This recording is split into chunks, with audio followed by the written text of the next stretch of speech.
Hey everyone, welcome to GreyWolf Towers. My name is Brian. So this is going to be on the Z790 Aorus Elite AX motherboard. It is an LGA 1700 socket motherboard, which is Intel 12th, 13th, and 14th gen. It is a PCIe 5 and DDR5 supported motherboard. So it is really nice looking. We'll get to that in a minute though. This is actually a replacement motherboard for mine. I purchased a couple weeks ago this motherboard, well, the original of this motherboard, and I did a BIOS update, and I guess it doesn't recognize my CPU anymore. I didn't realize that it was going to kill support for older CPUs. Either that or it bricked during the BIOS update, but the original no longer reads my CPU, which is an i9-12900K, and so I had to get a replacement board, and this is the replacement. This board typically runs about $250 before tax, unless you get it in a bundle. For me, I actually got it in a bundle for $409 plus tax, which included a 1200 watt power supply from Thermaltake, gold rated, 80 plus certified. So a really nice bundle for not too bad of a price. This motherboard, like I said, runs $250 before tax without a bundle, but you can find it with other stuff for bundled prices to save you a few bucks. But let's take a look and see what we get for our $250-ish. So it does give you serial numbers and things like that on the one side of the box. It does not come sealed from the manufacturer, which kind of disappoints me, but it is what it is. Now, inside the box, static wrapped, is the motherboard. So just so you can see how it looks in the box when it's still wrapped.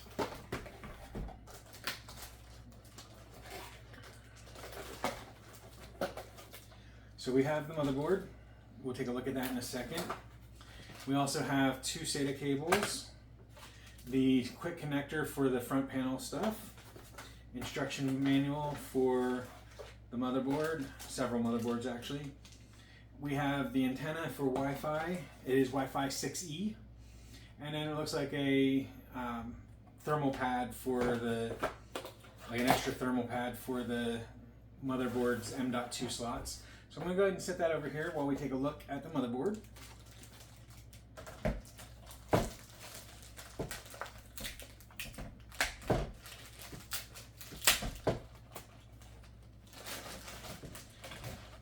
Like I said, I do know this motherboard, and if it hadn't been for my own actions, it would still be running today. So it's nothing to do with the brand, it's solely my fault.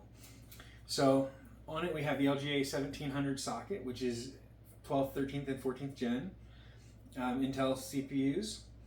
It will handle anything up to an i9. I know from personal use, i9-12900K works perfectly fine. You've got 4 DIMM slots for memory. They have the spots here and here that you pull back, you put your memory in, and it clicks into place. You've got 2 8-pin CPU connectors up top so you can do heavy overclocking. You've got the 24-pin up front for the motherboard power. You've got 6 SATA ports here. You've got a USB 3, I believe it's 3.2 for the front panel for the regular USB connections. And you've got the C connector as well for USB-C on the case. You've got your, what is it, CR2032 battery for the CMOS. You've got 2 USB 2 connectors down here. You've got the audio jacks here. You've got LED connections or RGB connections down here, as well as up here. You've got the CPU and CPU optional fan connections up here. Let's see, the other fan headers, there's 4 fan headers down here along the bottom, which is amazing. 4 fan headers is purely awesome. I do wish that one was up closer to this area up here. I can understand not putting it there though, that does get in the way. The cooler that I have, for example, butts right up to this, and there wouldn't be any way to connect it once the CPU cooler is in place. But you do have the 4 fan headers, the front panel connectors. You've got 3 X16 finger slots. You don't have to use X16 cards in them, and I believe these 2 are only X8. This one is X16. There are 3 M.2 connections underneath this little heat sink and one up here. So there's a total of 4 M.2 slots, which is absolutely amazing. Personally, I currently use two 2 terabyte M.2s. So there is some RGB down here for sure, and I believe up here somewhere is some as well. And then on the back you have the I/O shield is integrated, so you won't lose it. You've got the audio jacks for the standard audio in and out. You've got 3 USB 3.2s if I remember correctly, 2 USB 3s, 4 USB 2s, a USB-C, which I believe is Thunderbolt compatible, but I don't remember for sure, so don't quote me on that.